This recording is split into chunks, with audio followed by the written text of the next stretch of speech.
जय हिंद। आइए हम लोग देखते हैं फिजिक्स के एक शानदार और टॉपिक को, जिसका नाम है प्रतिबिंब। इंग्लिश में इसे हम लोग इमेज के नाम से जानते हैं। ठीक है, तो हम मिले हैं आपके साथ प्रतिबिंब के साथ।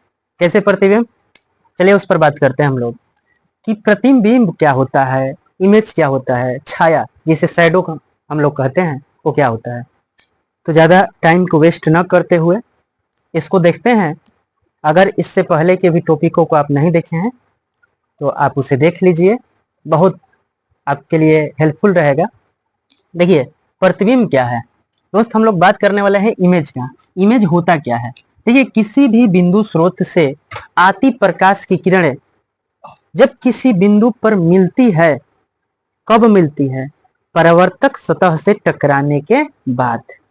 आप समझ रहे हैं, जब किसी बिंदु स्रोत से आती प्रकाश की किरणें परावर्तक सतह से टकराने के बाद किसी बिंदु पर मिलती है या मिलती हुई प्रतीत होती है, उसे ही हम लोग क्या कहते हैं, प्रतिबिंब कहते हैं, इमेज कहते हैं। ठीक, अब इमेज का संबंध आप कहां कहां लगा सकते हैं।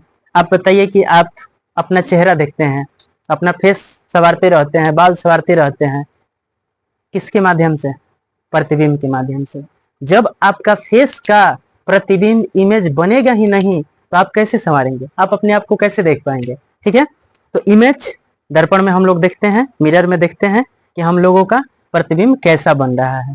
ठीक, अब आप ये तो डिफिनीशन समझे कि प्रतिबिंब का डिफिनीशन क्या है। प्रतिबिंब बनाना भी आप लोग देखे हैं। मान लीजिए आईना है हमारे सामने और आईना में हम अपना फेस देख रहे हैं, तो ये हम लोगों का क्या बना है, प्रतिबिंब बना है। ये कैसे बना है, तो ये बनने का नियम क्या है कि जब प्रकाश स्रोत किसी बिंदु से आया और वह परावर्तक सतह से टकराकर और उस बिंदु पर अपना चित्र प्रस्तुत किया, ठीक, जिस बिंदु पर वह मिला या प्रस्तुत हुआ उसे ही तो हम लोग प्रतिबिंब कहते हैं। ठीक, रटना नहीं है, बातों को समझना है। साइंस समझ के आधार पर चलता है, न कि रट के चलता है। ठीक, अब आप पूछेंगे कि सर प्रतिबिंब कितने प्रकार के होते हैं, तो मेरे भाई प्रतिबिंब दो प्रकार के होते हैं। कौन कौन, एक वास्तविक प्रतिबिंब जिसे हम लोग इंग्लिश में रियल इमेज बोलते हैं, और एक होता है वर्चुअल जिसे हम लोग काल्पनिक बोलते हैं। ठीक, एक वास्तविक प्रतिबिंब, एक काल्पनिक प्रतिबिंब, real image, virtual image. Virtual image जिसका नाम है काल्पनिक प्रतिबिंब, इसका एक और नाम है आभासी प्रतिबिंब। आभासी प्रतिबिंब, इसे भी आप लोग याद रखिएगा। कभी कभी एग्जाम में होता क्या है कि काल्पनिक प्रतिबिंब ना पूछकर आभासी प्रतिबिंब देगा, तो घबराना नहीं है। ये याद रखना है कि सर बताए हैं कि काल्पनिक प्रतिबिंब का ही नाम आभासी प्रतिबिंब है। कोई डाउट नहीं होगा। वास्तविक काल्पनिक दोनों के नाम से ही आपको पता चल जाएगा कि ये कहना क्या चाहता है।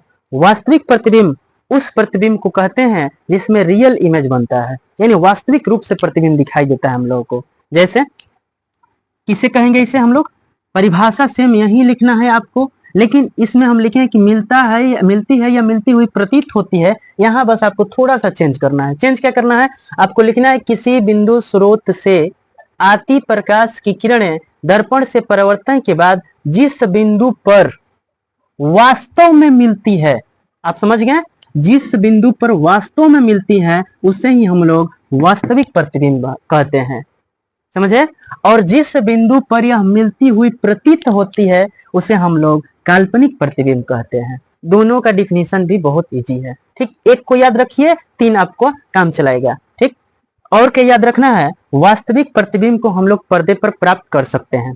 आप लोग बारात में गए होंगे तो सिनेमा जो चलता है पर्दा वाला, आप देखे होंगे, वो वास्तविक रियल इमेज बनाता है। ठीक, थिएटर में भी वैसा ही होता है, वो रियल इमेज बनाता है। ठीक, तो वास्तविक प्रतिबिंब को ही हम लोग पर्दे पर प्राप्त कर सकते हैं। फिल्म वगैरह तो आप लोग जरूर देखते होंगे, ठीक, हॉल वगैरह में जाकर या जैसे भी हो, तो वो क्या होता है, वास्तविक प्रतिबिंब होता है, रियल इमेज होता है। लेकिन एक बात यह है कि यह प्रतिबिंब वस्तु की अपेक्षा हमेशा उल्टा होता है। किसी वस्तु का प्रतिबिंब अगर उल्टा बनेगा तभी वह हम लोगों को सीधा नजर आएगा। मान लीजिए हम लोग इस पेन को देख रहे हैं, इस पेन का जो बिंब है, प्रतिबिंब जो है, इमेज जो है, हम लोगों के रेटिना पर उल्टा बन रहा होगा, तभी हम लोग इसको देख पाएंगे। ठीक, अब ये रेटिना क्या है, आंख क्या, इसके बारे में भी विस्तृत जानकारी देंगे आप लोगों को, लेकिन बने रहिए हमारे साथ। ठीक, लेकिन अभी इस पर बात कर रहे हैं। काल्पनिक प्रतिबिंब क्या होता है? इसे पर्दे पर प्राप्त नहीं कर सकते हैं, ठीक। यह वस्तु की अपेक्षा हमेशा सीधा होता है, ठीक है।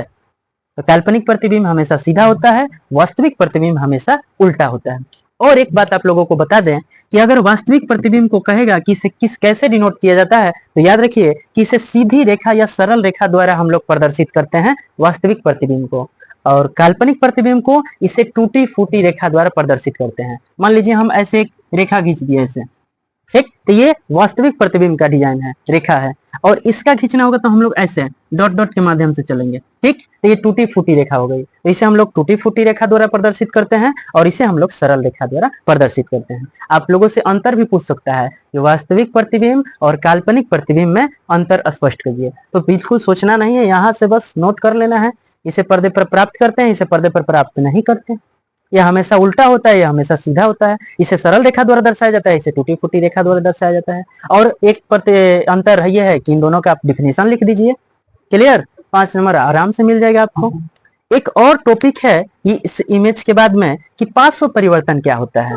अब ये थोड़ा सा आप सोचेंगे कि 500 परिवर्तन होता क्या है। देखिए, हम जैसे बताएंगे आप लोग इमेज बनाइएगा।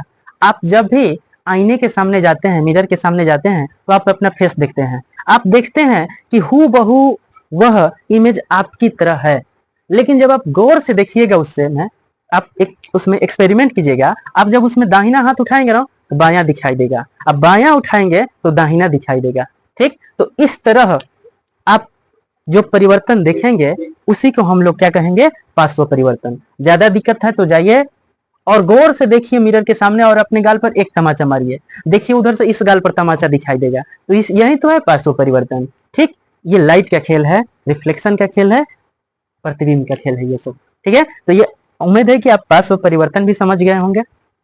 नेक्स्ट पार्ट में हम आप लोगों को लाएंगे स्फेरिकल मिरर, ठीक। उसकी जितने भी भाग हैं वो सब बताएंगे आप लोगों को। तब तक के लिए हमारे चैनल पर नए हैं तो सब्सक्राइब जरूर कर लीजिए। धन्यवाद।